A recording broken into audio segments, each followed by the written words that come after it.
Start by acknowledging that we are here on the unceded, unsurrendered territory of the Anishinaabe Algonquin Nation. My name is Stephen Thomas. I'm the Clean Energy Manager with the David Suzuki Foundation. Before handing it over to each of my colleagues, I'll give a brief statement myself, after which we'll be handing it over to the room for questions and then to live stream. Une de nos collègues qui présente ici aujourd'hui est à l'aise pour répondre aux questions en français.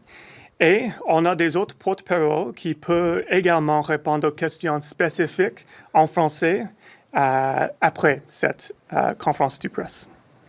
So, today, as the instability and volatility is once again laid bare of the fossil fuel industry with the war on Iran, we are speaking with one voice to deliver a clear message.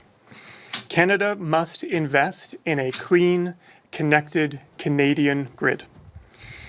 One powered by renewable energy while upholding Indigenous rights and delivering good union jobs. We're here talking about big solutions as Canadians face an affordability crisis and as the need for electricity in this country is set to double or even triple by the year 2050. Tomorrow, we will join over 30 of our colleagues from 15 allied organizations, including labor unions, Indigenous clean energy leaders, doctors, municipally elected councillors and mayors, and environmental groups from across Canada. Together, we will meet with members of Parliament to demonstrate this clear support for a clean, connected Canadian grid. We're talking about upgrading the grid itself with new connections between provinces and regions, and the role that the federal government has to play in convening and funding this generational project. The benefits will be felt widely across Canada with tens of thousands of good union jobs, improving energy security, and saving people money on their energy bills. This is an idea whose time has come. After being studied for decades, this idea now enjoys strong public support. Separate polling shows that 72% of Canadians support federal investment in upgrading the grid, and 76% support this project to reduce reliance on the United States as an electricity partner. All levels of government are looking for big ideas and for nation-building projects. The answer is right here with a clean, connected Canadian grid. I'm excited to pass it to each of my colleagues who will be introducing themselves. Thank you.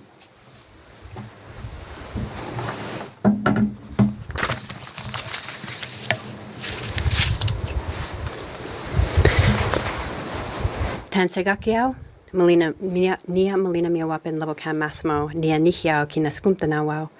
Good morning, my name is Melina Laboucan-Massimo. I am Laboucan Cream from Northern Alberta, and I am the founder and executive director of Sacred Earth. Sacred Earth is an Indigenous-led organization working Sacred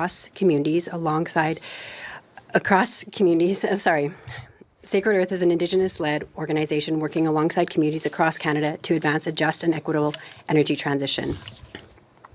Today, we are calling on the federal government to invest in a true nation-building project, an interconnected east-west electricity grid powered by renewables. This is a $20 billion investment opportunity that will create jobs, improve public health, and lower energy costs for every home across this country. This is a geopolitical imperative, the foundation of a resilient economy that would insulate us from the shocks of a volatile fossil fuel market. But its success depends on what type of energy powers it, who owns it, and who benefits. A just transition means Indigenous leadership at every level. It means no worker left behind. It means direct, sustained funding for Indigenous-led clean energy projects, workforce training, and community planning grounded in free, prior, and informed consent. We are calling for at least $5 billion to support Indigenous equity and co-ownership in renewable energy and grid infrastructure.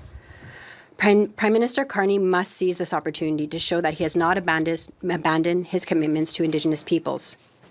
In a recent meeting with the Assembly of First Nations, Prime Minister Courtenay said that for projects to be in the national interest, they must strengthen our autonomy, align with climate goals, and advance the rights of Indigenous peoples. A clean, connected east-west grid would accomplish all three. We need a coordinated national strategy that benefits all Canadians, strengthens environmental protections, and embeds Indigenous governance into decision-making. Prime Minister Carney has vowed to lead the country through the converging affordability, climate, and geopolitical crises. History doesn't remember leaders who managed decline. It remembers those who chose transformation. Prime Minister, this is your opportunity to be that leader, to break Canada free from the volatility of oil, to insulate our economy from the chaos of war, to deliver cheaper, cleaner, more reliable renewable energy to every household, to actually solve the climate crisis, not in speeches, not in targets, but in reality. The tools are in your hand. All that's left is the choice. I urge you to make it count. Thank you. Bonjour, good morning. My name is James Jenkins. I'm Anishinaabe from Bekejanong, Walpole Island First Nation, and I'm the Executive Director of Indigenous Clean Energy. We are a not-for-profit that has been delivering education and capacity building programs to Indigenous communities across the country for 10 years. Today, the Indigenous participation in electrification has grown considerably. It is now over 25% of Canada's entire electricity generating infrastructure, and it's continuing to grow. We have supported communities that have fed into hundreds of projects in every region of Canada, and it is an incredible success story that has generated hundreds of millions of dollars a year to these communities and allowed them to reinvest in social programs and economic development. Much of this has been made possible by a suite of federal grant programs that have enabled communities and Indigenous businesses to overcome different challenges as they move their projects to construction. We worry as we look into the next few years as to how the federal government will continue to support these programs, these communities, and these projects. And we urge the federal government to look at the success over the past 10 years and consider how can we build on it. Because these are nation-building projects, and collectively, these are meaningful and large projects with clear business cases and benefits to communities that can be seen. So moving forward, we would like to work in partnership with the federal government to identify how best to design a framework so that the challenges in moving these projects forward can be overcome. We've seen the willingness in every region in Canada for Indigenous communities to be partners and leaders in the energy transition. So it's a clear opportunity. Thank you very much. Bonjour, je représente le Caucus Climat, Climate Caucus, qui a des centaines de maires, mairesses, conseillers municipaux provenant de communautés partout au Canada. Les conseillers municipaux, les maires et les mairesses que nous représentons sont unis dans leur désir de voir une économie plus forte et plus résiliente. En tant que leaders locaux, ils savent que la meilleure manière de réaliser cet objectif est de s'assurer que le réseau électrique est robuste, qu'on se retrouve dans une grande ville ou un petit village. Un sondage paru récemment indique que 58% des Canadiens ont changé leur comportement suite aux hausses du prix du pétrole. Et c'est tant mieux. Les coûts et la vulnérabilité des énergies fossiles font en sorte que ce n'est plus logique d'en être aussi dépendant. Par contre, les municipalités, elles, ne peuvent pas modifier leurs infrastructures ou leurs services chaque fois que le prix du pétrole augmente. Cette dépendance actuelle entraîne des impacts dévastateurs sur les services municipaux offerts aux résidents et aux commerçants. C'est pourquoi ça nous prend un réel réseau électrique national. L'électrification rurale est souvent soulevée comme étant un morceau important qui a permis aux Québécois de sortir de la pauvreté après la Deuxième Guerre mondiale. Aujourd'hui, toutes les municipalités ont accès à l'électricité, mais elles n'ont pas toute la puissance requise pour électrifier les transports, les bâtiments ou les industries. Ça limite les opportunités économiques dans plusieurs régions. Pourtant, électrifier tout ce qui peut l'être au Québec nous permettrait collectivement d'économiser 14 milliards de dollars par année. C'est énorme. Imaginez tout l'impact que pourrait avoir cet argent économisé. Pour le bien de nos services municipaux, pour le bien des familles qui en dépendent, pour le développement économique que ça pourrait engendrer, le Caucus Climat exhorte le gouvernement fédéral d'investir sans plus tarder dans un réseau électrique national. Merci.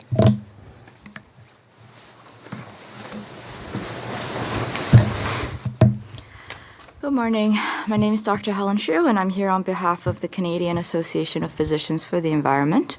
We're here with our partners to ask the government to invest in an east-west Canadian energy grid, which is powered by renewables, thus reducing air pollution, fights climate change, and saves Canadian lives. The burning of fossil fuels releases pollutants into the air that affects our heart, lungs, nervous systems, causing heart attacks, strokes, chronic lung diseases, cancers, and more. 1 in 7 premature deaths in Canada can be attributed to air pollution. These deaths have costs. A 2021 Health Canada report found that the physical healthcare cost associated with air pollution in Canada is $120 billion a year, or around 6% of our GDP that year. This figure has likely only increased since then. On top of that, as a physician, I also think about health equity.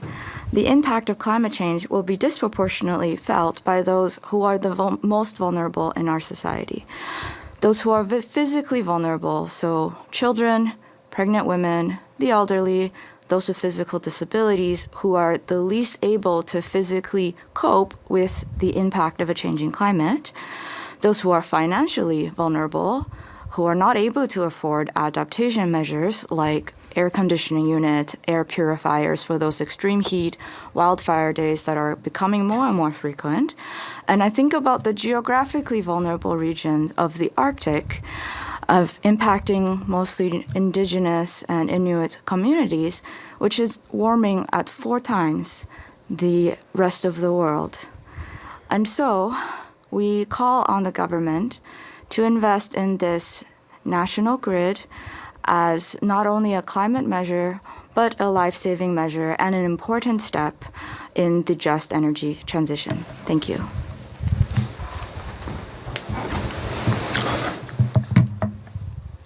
Good morning. My name is Will Cole-Hamilton. I'm a councillor in the City of Courtenay, the chair of Climate Caucus, and I'm here to represent the Elbows Up for Climate campaign.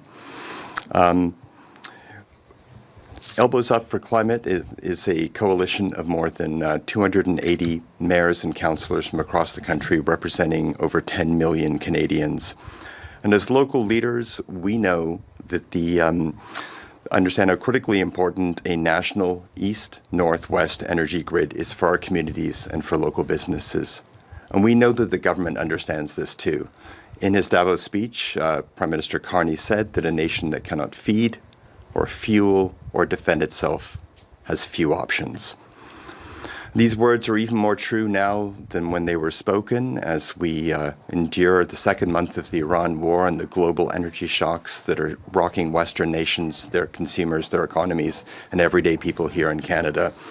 It's quite clear that, unfortunately, as Canadians, we're not immune from spikes in global prices. We suffer them just like folks all over the rest of the world.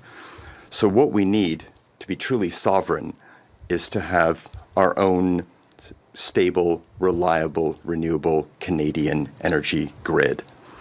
We need nation building, not nation burning. And we want projects that can do 2 things: protect us from tariffs and global price shocks, and also ensure that we're protected from forest fires, floods, and the other ravages of climate change.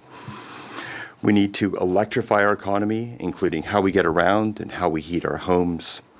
We need to produce more electrical energy in communities throughout the country. And we need to ensure that households are able to pay their power bills without having to scrimp on groceries. And for that to happen, we need the federal government to invest in a clean national renewable grid. As a local government official, I can say this is not something local governments can do, and the provinces alone cannot build something of that national scale. By prioritizing electrification in a national grid, the government will strengthen our energy sovereignty, ensuring that we're no longer subject to the whims of a global market or the price swings that happen as a consequence of a war of which we have no part. We want to be the decision makers about our energy future. So it's time to say elbows up for climate and to build the Canada that we need now and for the future. A federal commitment to a smart, renewable, reliable, national energy grid will ensure that we have the Canada stays strong and becomes stronger. Thank you. Okay, we're open to questions. If you have a specific speaker you're looking to ask the question to, please say so. Otherwise, I'm happy to moderate. So Dr. Hsu? Carl Meyer at the Narwhal. Thank you, everybody, for your presentation. You talked about the healthcare costs of things like air pollutants. I wonder if you could explain a little bit more, because we often talk about the high cost of building new infrastructure, and then we often talk about the money we make and the jobs that we get from the current system, the current fossil fuel system. But I suspect the healthcare costs are a lot more broad than those. Could you explain that? Yeah, I think the healthcare costs unfortunately get treated as an externality when we live in a society which with a wonderful, flawed, publicly funded healthcare system, and so those costs are actually borne by all Canadians as well. So there's the cost of air pollution, which leads to premature death, as I've spoken about and as the government has studied, but it goes beyond air pollution indeed. So if you're asking, how does air pollution lead to premature death? It's through these diseases. It's through leading to premature heart attacks that may not have happened, strokes that may not have happened, right? Asthma, right? That in children that affects them for the rest of their life. These have morbidity days. So people that are sick and can't work. That's one aspect of health cost that is never accounted for, really. Somebody who dies before they're supposed to, health cost. Somebody who's hospitalized, health cost, right? Somebody who has to see the doctor, health cost. And so there's actually all these spreading healthcare costs that we don't talk about and we are not accounting for, and that's just for air pollution, right? Another aspect that I often think about is the increase in vector-borne diseases. So diseases that we are not used to seeing in Canada that are increasing in frequency and incidence because of the changing climate, because of animals migrating from the south. They don't know the borders. They don't know that they're not supposed to come here. They do, right? For example, Lyme disease is something that people hear about a lot and think about. It causes significant morbidity because it can cause chronic disability that will take somebody out of the workforce. We don't want to measure lives by their contribution to the economy. Unfortunately, though, this is often a point of discourse. And so these are just some of the ways that health and environment and money and budget is connected. Yeah, happy to talk more after if you'd like. Okay, any other questions? Hey, Alessia Pesafimi with the Canadian Press. I have a question for James. Just because you mentioned that Indigenous Clean Energy relies on a suite of funding from the government, have you noticed any changes to that funding in the upcoming fiscal year? Thanks for the question. We are hopeful that there will be new funding allocated to fill some of the gaps, but there are a number of programs in natural resources, environment, climate change, Indigenous services, Crown Indigenous relations, and right now all of those programs are set to sunset in March next year. We don't have any indication of those particular programs being renewed, but those are the programs that have been the most impactful through flexibility to address those gaps in the Indigenous-led projects. So we are strongly urging the federal government to review those programs if that's what they're currently doing and ensure that they can allocate funds to make sure projects continue to move forward, especially as we see this upward trajectory of projects in the pipeline and increasing demand on the Indigenous side for getting involved in these projects. Thank you. Okay, thank you. I got, perhaps for the representative for Sacred Earth, you mentioned the $5 billion Indigenous equity. Could you explain how that's different from the Indigenous Loan Guarantee Program the government been talking about? Well, we need both that, but we also need grants to ensure that there's capacity building within communities to be able to address the projects that are coming into our communities. As you know, the energy transition is new for everyone across the board, Canadians, but also Indigenous communities. So if there's not granting through ECCC through NRCan that allows communities to be able to meet that need and to be able to be trained, operation and maintenance, installation, negotiating PPAs, all these different types of things that communities aren't often primed for. So when you have grants available, which we saw, as James mentioned, was very successful in the past 10 years. And so there was that big uptake in projects across the board, across the country. But if we see basically just the cutting of those granting we're going to see communities not being able to meet that need that's coming, especially with grid connectivity, because we've seen Indigenous peoples connect to the We've seen Indigenous peoples be able to really meet the ability to have renewables across the board. So we at Sacred Earth have built projects. Many Indigenous communities across the country have built projects. But with grid interconnectivity, that's kind of like the new phase, and we haven't really seen that happen. And so we need to really have some sort of community planning and also like a way for which Indigenous communities can have equity and ownership, but some communities just don't have that. Some communities aren't in, leased areas or areas where they have casinos, so they can't necessarily meet that equity and that loan guarantee, right? They need to access funding through different means to be able to be participants in this new sector. Thank you. This concludes the press conference. Merci, c'est ce qui m'a fait à cette conférence de presse. Thank you, sir.